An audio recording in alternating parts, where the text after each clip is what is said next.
ఈ శ్లోకం నాకైతే వ్యక్తిగతంగా అనిపించింది. అసలు మూక పంచశతి చదువుతున్నప్పుడు అసలు ఇటువంటి ఊహ ఒకటి రావచ్చు అని ఎలా అనిపించింది మూకశంకరులకి అనిపించింది.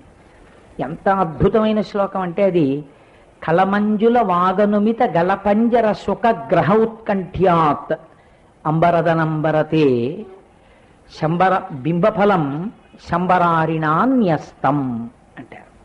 శ్లోకం చాలా చిన్న శ్లోకంలా ఉంటుంది.